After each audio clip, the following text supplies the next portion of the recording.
سيدنا ومولانا محمد وبارك وسلم. أعوذ بالله من الشيطان الرجيم. بسم الله الرحمن الرحيم. الحمد لله رب العالمين، والصلاة والسلام على رسوله النبي الكريم.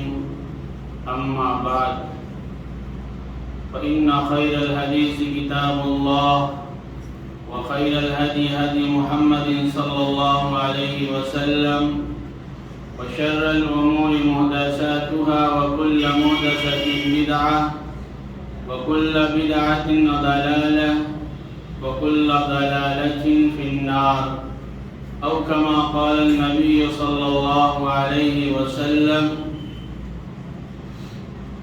وقال تبارك وتعالى: وإذ ابتلى إبراهيم ربه بكلمات فأتمهن قال إني جاعلك للناس إماما. وقال تبارك وتعالى: إنا أعطيناك الكوثر فصل لربك وانحر إن شانئك هو الأبتر. میرے محترم بزرگوں، دینی و ایمانی بھائیوں، تمام تعریفیں اللہ کے لیے ہیں جو سارے عالم کے پالنہار ہیں، اور درود اور سلام نازل ہو پیارے آقا محمد الرسول اللہ صلی اللہ علیہ وسلم پر. اللہ تبارک و تعالیٰ کا بڑا فضل و کرم ہوا کہ اللہ تعالیٰ نے دین کی نسبت سے کچھ دین کی باتیں ہمیں اور آپ کو سننے اور سنانے کی توفیق عطا فرمائی. اللہ رب العزت سے دعا کریں کہ اللہ تبارک و تعالیٰ کہنے اور سننے سے زیادہ عمل کرنے کی توفیق عطا فرمائے. ابھی آپ حضرات کے سامنے قرآن کریم کی آیت پڑھی ہے، اور جیسا کہ آپ حضرات جانتے بھی ہیں، آپ کے علم میں ہے کہ یہ ذی الحجہ کی آج پہلی تاریخ ہے،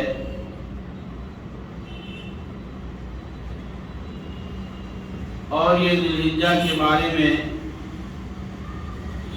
اس کی فضیلت کے عنوان سے آپ کے سامنے بہت ساری باتیں آتی رہتی ہیں.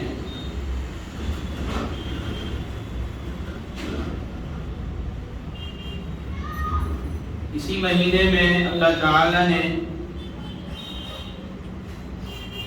حج کو فرض قرار دیا ہے، جو 5 دن کا حج ہے اس کے ارکان ہیں، اور حاجی حج کرتے ہیں، اور اس حج کی خوشی میں اللہ تعالی عید یعنی بقرعید کی خوشی ہم سب کو عطا فرمایا ہے. اور ایک عید جو ہم نے اس سے پہلے اس کی خوشی منائی، وہ رمضان مبارک کے عظیم مبارک اور اس کے روزے کے بدلے اللہ تعالیٰ نے وہ ہمیں خوشی عطا فرمائی تھی. تو اللہ تعالیٰ نے مسلمانوں کو، ایمان والوں کو 2 خوشی دی ہیں. ایک عید الفطر کی خوشی، اور دوسری عید الاضحیٰ کی خوشی. 2 خوشی ہے، 2 تہوار ہے، اور دونوں عبادت کے ساتھ ہے. اور اس کے بعد اسلام میں کوئی تہوار نہیں ہے، کوئی خوشی کا دن نہیں ہے. اب جو لوگ اپنی مرضی سے کر رہے ہیں تو وہ کر رہے ہیں.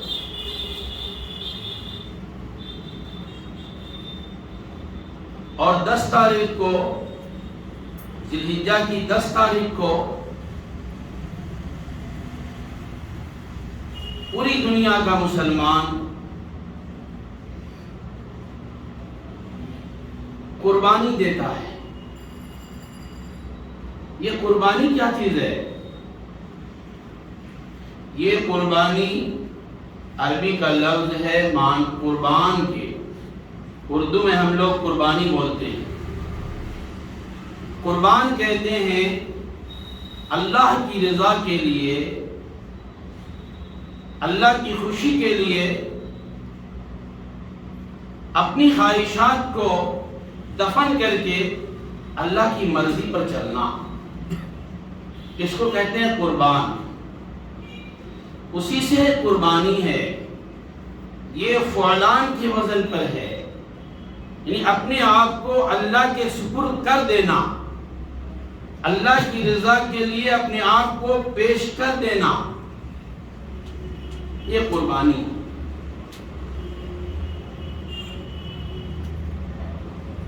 اور ایک قربانی، دو نبی، باپ بھی نبی بیٹا بھی نبی، اور اس نبی سے 70,000 انبیاء کرام علیہ الصلوۃ والتسلیم، یہاں تک کہ یہودی بھی، نصرانی بھی، عیسائی بھی اپنے آپ کو کہتے ہیں کہ ہم ابراہیم علیہ الصلوۃ والتسلیم کے ماننے والے ہیں۔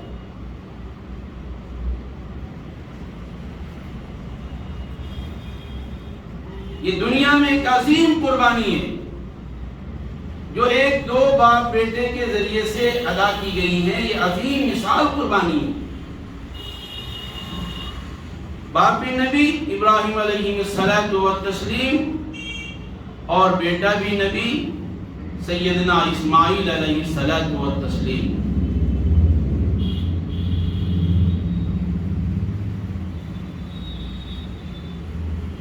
تو یہ دو باپ بیٹوں کی عظیم قربانی کو اللہ تعالیٰ نے اتنا پسند فرمایا، اتنا پسند فرمایا کہ آنے والی نسلیں جو ابراہیم علیہ الصلوۃ والتسلیم سے آئیں،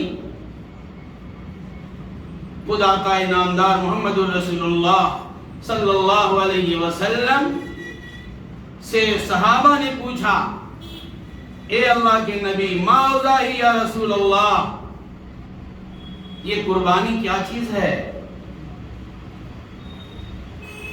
آپ نے فرمایا، سنت ابیکم ابراہیم علیہ الصلوۃ والتسلیم، یہ ابراہیم علیہ الصلوۃ والسلام جو ہمارے امجد ہیں، جد امجد ہیں، دادا ہیں، یہ ان کی بے مثال قربانی کی سنت ہے۔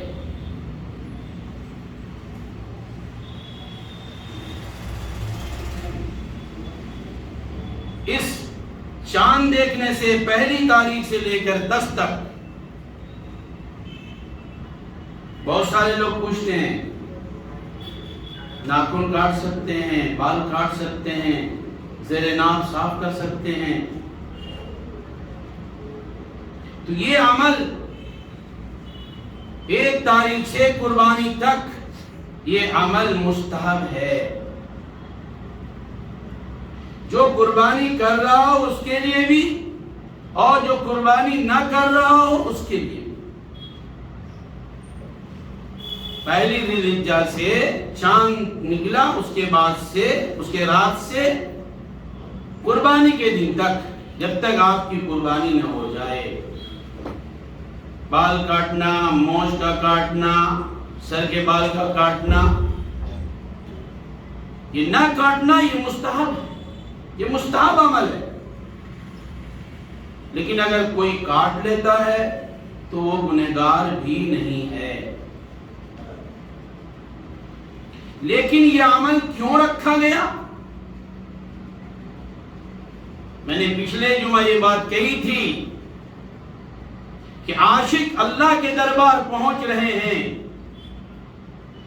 اور ایئرپورٹ پر اپنے قیمتی لباس کو اپنے جسموں سے الگ کر رہے ہیں، ٹوپی ہٹا رہے ہیں، پگڑی ہٹا رہے ہیں، گھڑی ہٹا رہے ہیں، اور کسی بھی کمپنی کا جوتا ہو وہ بھی پھینک رہے ہیں، موزے ہو وہ بھی ہٹا رہے ہیں، انڈر پینٹ ہو وہ بھی نکال رہے ہیں، صرف اور صرف 2 کپڑے، ایک چادر اور ایک تہبند لپیٹ کر ایئرپورٹ پر جا کر ہوائی جہاز پر چڑھ رہے ہیں اور وہاں پہنچ رہے ہیں ایک عاشق۔ اور جب احرام باندھ لیا، 2 کپڑے باندھ لیے، اب وہ نہ ناخن کاٹ سکتا، نہ سر کے بال کاٹ سکتا، نہ مونچھ تراش سکتا، نہ کنگھی کر سکتا، نہ خوشبو لگا سکتا، نہ کسی چیز کو مار سکتا، اس پر ساری چیزیں حرام ہیں۔ اسی لیے اللہ کے نبی نے فرمایا اس دن میں لوگ ناخن اور بال نہ کاٹیں، یہ مستحب عمل ہے، تاکہ ان حاجیوں سے جو عاشق اللہ کے دربار میں، اللہ کے اس گھر خانے کعبہ میں اللہم لبیک لا شریک لک لبیک ان الحمد والنعمہ لک لبیک کہہ رہے ہیں، ایک آواز کو بلند کر رہے ہیں، اس کے ساتھ مشابہت ہو جائے، اس کے ساتھ ہماری اور آپ کی مشابہت ہو جائے کہ حاجی بھی وہاں احرام باندھنے کے بعد جو حج کے میدان میں ہوتے ہیں، چاہے منی میں ہو یا مزدلفہ میں، چاہے عرفات میں، چاہے خانہ کعبہ کا طواف کرتے ہوئے ہوں یا صفا مروہ پر دوڑتے ہوئے نظر آ رہے ہوں یا کنکری مارتے ہوئے نظر آ رہے ہوں، ان حالات میں وہ کسی چیز میں ناخن نہیں کاٹ سکتے، بال نہیں کاٹ سکتے، وہ عمل ہم بھی یہاں کر رہے ہیں، ان کی مشابہت ہے۔ اگر ان کے حج کو اللہ قبول کرتا ہے تو اللہ تعالیٰ میں کوئی بعید نہیں ہے کہ اللہ ہم سب کے گناہوں کو بھی معاف کرے۔ تو ایک ہلکا سا عمل ہے، انسان کر سکتا، لیکن میرے بھائیوں، میرے دوستوں، میرے بزرگوں، فرض کے عمل پر پابندی ہونی چاہیے۔ ابھی بھی ہم کس خواب میں جی رہے ہیں اور کس غفلت کی زندگی اور رضا اور چادر کو اوڑھے ہوئے ہیں کہ اب بھی ہم اپنے اللہ کو راضی اور خوش نہیں کر رہے ہیں۔ آج بھی اس وقت بھی ہمارا اور آپ کا اللہ ہم سے اور آپ سے ناراض ہے، جو ہم پر چوطرفے مصیبت کے پہاڑ توڑے جا رہے ہیں، ظلم بالائے ظلم ہو رہے ہیں۔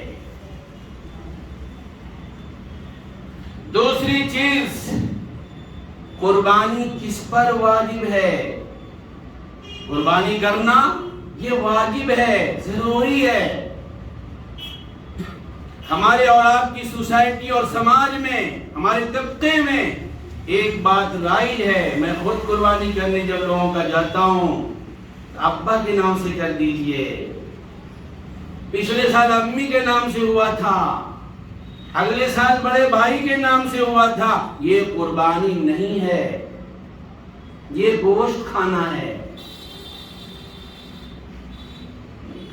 شوہر قربانی کرے، بیوی کے ذمے سے قربانی ختم نہیں ہوگی اگر قربانی واجب ہے۔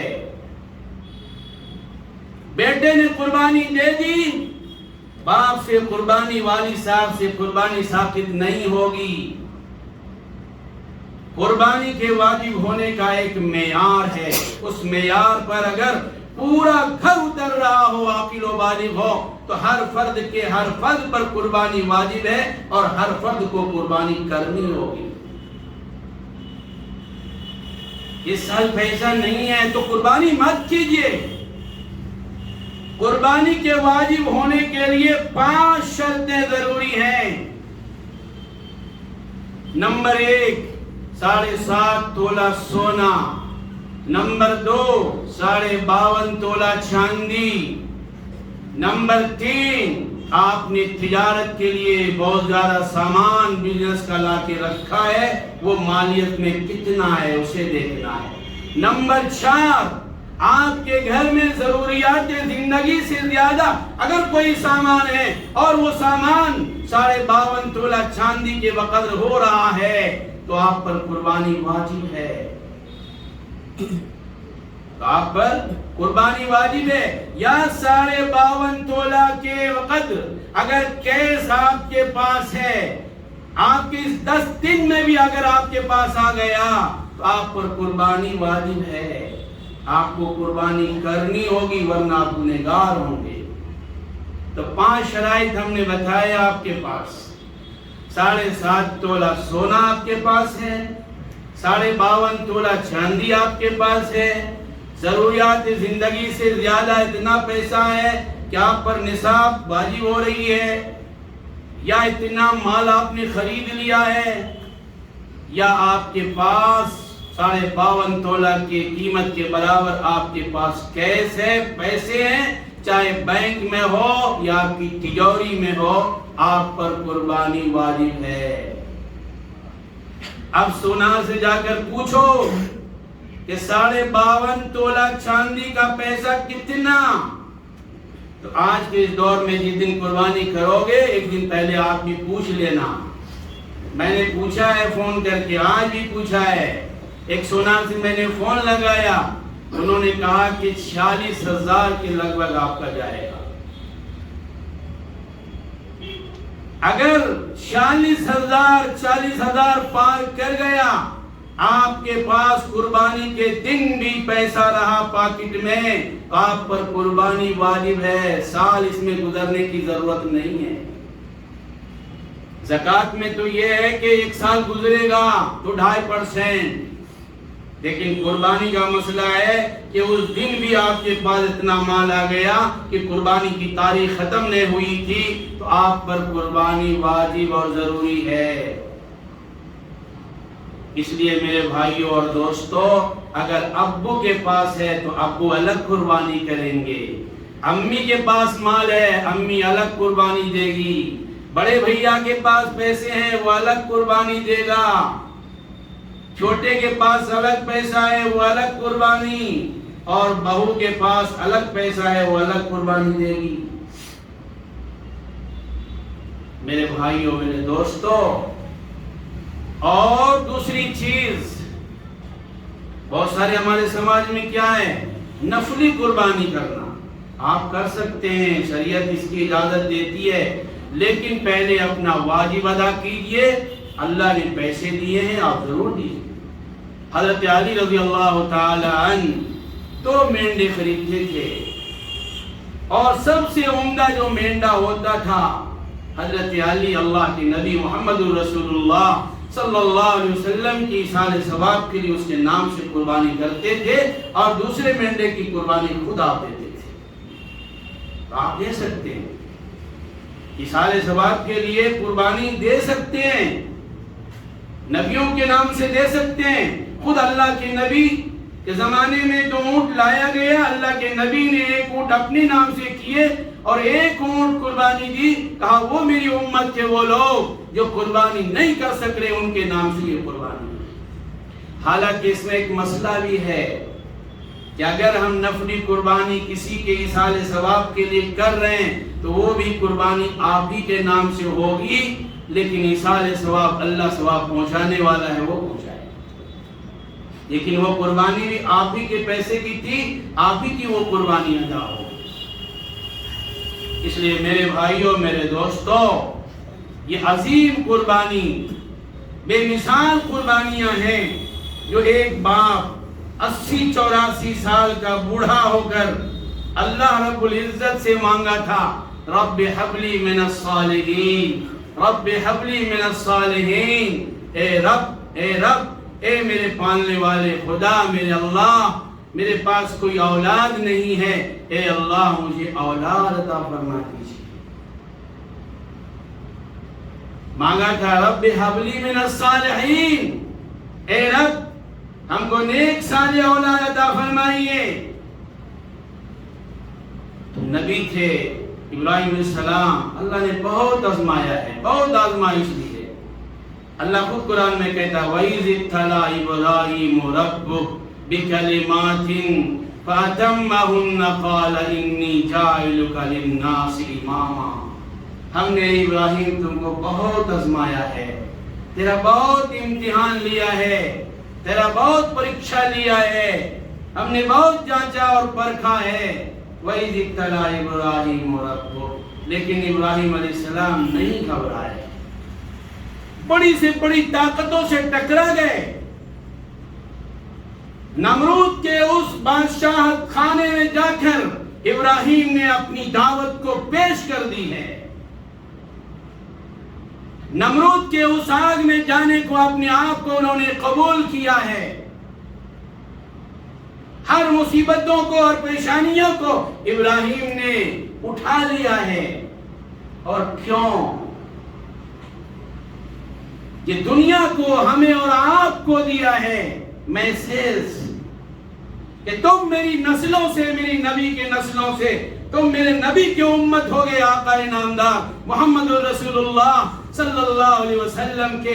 تم دین پر چلو گے، تم اللہ کے رسول کے طریقے پر چلو گے تو دنیا تمہاری دشمن ہوگی. تم ٹوپی کرتا پجامے پر نظر آؤ گے، دنیا تمہاری دشمن ہوگی. تم اللہ کے نبی کی مشابہت اختیار کرو گے، داڑھی رکھو گے، دنیا تمہاری دشمن ہوگی. لیکن صبر کرنا، استقامت سے رہنا، امن و امان سے رکھنا اور اپنے آپ کو پرہیز سے رہنا اور ایک وحدہ لا شریک اللہ، ایک اللہ سے اپنا رشتہ قائم و دائم رکھنا اور اس کی مسجد، اس کے گھر کو آباد کرنا تو آپ بھی آباد ہوگے اور آپ کا سماج، آپ کی سوسائٹی، آپ کے طبقے آباد ہوں. بہت آزمائشیں آئی ان کے پاس، کون سی آزمائش نہیں آئی؟ انشاءاللہ کبھی موقع ملے گا تو سارے واقعات آئیں گے کہ کس طریقے سے اس بیابان جنگل میں پہنچے، کس طرح خانہ کعبہ کی تعمیر کی، کس طرح پہاڑ پر پہنچے، کس طرح عراق سے چل کر یہاں آئے، وہ سارے واقعات ہیں. کس طرح اس پر ظلم کے پہاڑ توڑے گئے. میرے بھائیوں، ہم اس نبی کی امت ہیں کہ جنہوں نے گالیاں کھا کر، زخمیں کھا کر، خون سے لت پت ہو کر بھی دعائیں دی ہیں، اس لیے کہ رحمت للعالمین بن کر آئے تھے. میں نے پہلے بھی کہا تھا صبر کرنا. قرآن کہتا ہے فاصبر فاصبر علی ما یقولون. جو وہ لوگ کہیں، جو نفرت کی بات کریں، آپ کا کام نہیں ہے کہ آپ نفرت کی بات کیجیے. کوئی آگ کے شعلے بھڑکا رہے ہوں، آپ کا کام نہیں ہے کہ اس شعلے میں اور بھڑکانا، بلکہ آپ کا، ہمارا کام ہے نفرت کی جگہ پر محبت کو قائم کرنا اور آگ کو بجھانے کے لیے آگ کا نہیں بلکہ پانی کا استعمال کرنا. یہ ہماری اور آپ کی ذمہ داری ہے. اس لیے کہ سب نبی کی امت ہے، چاہے وہ جس سماج اور جس سوسائٹی کا رہنے والا ہو. اور اسلام دھرم اور اسلام مذہب ہمیں اور آپ کو اس کی تعلیم دیتا ہے، ہر چیز کی تعلیم دیتا ہے کہ آپ کسی کو کسی وقت دھوکہ دے کر نہیں مار سکتے، کسی کے ساتھ ظلم نہیں کر سکتے، یہاں تک کہ جانوروں کے ساتھ بھی آپ ظلم نہیں کر سکتے، یہاں تک کہ آپ بیجا چوٹی کو بھی نہیں مار سکتے. یہ اسلام کی تعلیم ہے. جنگ میں بھی اسلام نے تعلیم دی کہ اپنی تلوار کو عورتوں پر نہ اٹھانا، اپنی تلوار کو بچوں پر نہ اٹھانا. آپ کی تلوار سے کوئی بوڑھے نہ ختم ہو جائیں، آپ کی تلوار سے کوئی بوڑھی ختم نہ ہو جائے. جنگ روک دی جائے تو رک جاؤ، دھوکہ نہ دینا. نبی کے زمانے میں دھوکے سے ایک جنگ ہوئی، جنگ جیتی ہوئی تھے. نبی نے فرمایا کہ جنگ نہیں ہے، یہ ظلم ہے. اس لیے میرے بھائیوں، یہ آپ کا پیارا ملک ہے. آپ اس دھرتی پر پیدا کیے گئے ہو. آپ کو اللہ نے زمین پر پیدا کیا ہے اور اسی مٹی سے اور اسی خمیر سے آپ کو بنایا ہے. آپ کو اس مٹی پر، اس خمیر پر آپ کو امن و امان قائم کرنی ہے اور پیارے آقا محمد رسول اللہ صلی اللہ علیہ وسلم کے اس محبت بھرے پیغام کو، اس امن و امان کے پیغام کو ہمیں اور آپ کو عام کرنے کی ضرورت ہے. ابھی ایک سے ایک پریشانیاں آپ کے ساتھ لگی ہوئی ہوں گی، نہ جانے کیسے کیسے حالات آئیں گے، لیکن ان حالات میں ہمیں اور آپ کو کیا کرنا ہے؟ صبر کرنی ہے اور اپنے اللہ کو یاد کرنا ہے. اگر اللہ ہمارا راضی ہو گیا، اللہ ہمارا خوش ہو گیا، دنیا تو باطل آتی ہے. قرآن کہتا ہے جاء الحق وزهق الباطل ان الباطل كان زهوقا. کچھ لوگوں نے آپ نے سنا ہوگا کہ راجستھان میں کیا ہو گیا، یہ ظلم ہے. جس نے بھی کیا اس کی بھرپور ہمیں اور آپ کو مذمت کرنی چاہیے، اس کی نندا کرنی چاہیے. لیکن ہم حکومت سے پھر سوال کرتے ہیں، اگر آپ افروز کے قاتل کو سزا دے دیتے، اگر اخلاق کے قاتل کو سزا دے دیتے، اگر پہلو خان کے قاتل کو سزا دے دیتے تو یہ حالات نہیں آتا. اس لیے میرے بھائیوں، میرے دوستوں، حالات بہت ہی کن حالات چل رہے ہیں، قدم قدم پر رہزن نظر آ رہے ہیں. اس لیے اس حالات میں پیار و محبت کے سوا اور کوئی چارہ نہیں ہے، حسن سلوک کے سوا کوئی راستہ نظر نہیں آتا. اپنے اللہ کو خوش کرنے کے علاوہ پیارے آقا محمد رسول اللہ صلی اللہ علیہ وسلم کے پیارے اور نورانی طریقے پر چلنے کے علاوہ کوئی راستہ نظر نہیں آتا. اس لیے میں نے پہلے بھی کہا تھا، 5 وقت کی نماز کی پابندی کرو، حلال روزی کھاؤ، ایجوکیشن حاصل کرو اور آپس میں اتفاق پیدا کرو. اپنے پڑوسیوں کے ساتھ اچھا سلوک کرو، اپنے مادر وطن کے ساتھ چاہے جو سماج اس سوسائٹی کے ہوں اس کے ساتھ پیار و محبت کرو. تب تو انشاءاللہ یہ نبی کا لایا ہوا دین پوری دنیا میں ایک انقلاب کی طرف پھیلے گا. اللہ سے دعا کیجیے اللہ تبارک و تعالی کہنے سننے سے زیادہ عمل کی توفیق عطا فرمائے. ربنا تقبل منا انك انت السميع العليم وتب علينا انك انت التواب الرحيم.